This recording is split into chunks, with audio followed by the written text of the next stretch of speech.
बहुत समय पहले की बात है। एक सुंदर नगर में एक ब्राह्मण और उसकी पत्नी रहते थे। ब्राह्मण बहुत ही विद्वान था, लेकिन दुर्भाग्य से उनके घर में धन की बहुत कमी थी। दिन रात मेहनत करने के बावजूद भी उनके घर में हमेशा अभाव बना रहता था। ब्राह्मण की पत्नी बहुत ही धर्मपरायण और श्रद्धालु स्त्री थी। वह भगवान में अटूट विश्वास रखती थी और हर दिन पूजा पाठ करती थी। वह विशेष रूप से शुक्रवार के दिन मां लक्ष्मी की पूजा करती थी, क्योंकि उसे विश्वास था कि मां लक्ष्मी ही धन और समृद्धि की देवी हैं। एक दिन वह स्त्री सुबह सुबह नदी किनारे स्नान करने गई।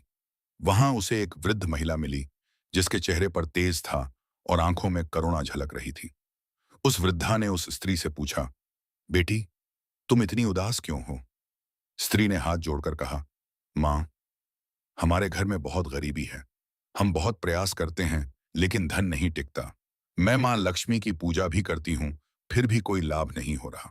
वृद्धा मुस्कुराई और बोली, बेटी, केवल पूजा करना ही पर्याप्त नहीं है, बल्कि श्रद्धा, नियम और विधि से व्रत करना भी जरूरी है।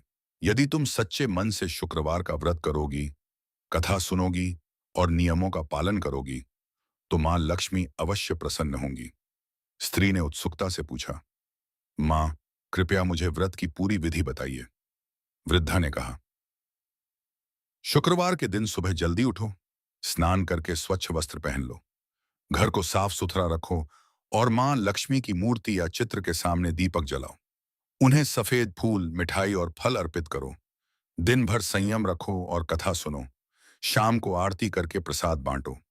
स्त्री ने श्रद्धा से सिर झुकाया और व्रत करने का संकल्प लिया। अगले शुक्रवार से उसने पूरे नियम और श्रद्धा के साथ व्रत करना शुरू कर दिया।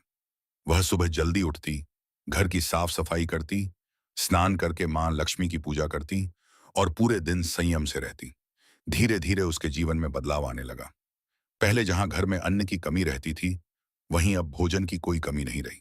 ब्राह्मण को भी अच्छे कार्य मिलने लगे और आय बढ़ने लगी।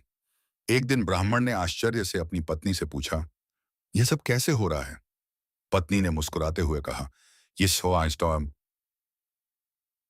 यह सब मां लक्ष्मी की कृपा है। मैंने शुक्रवार का व्रत विधि से करना शुरू किया है।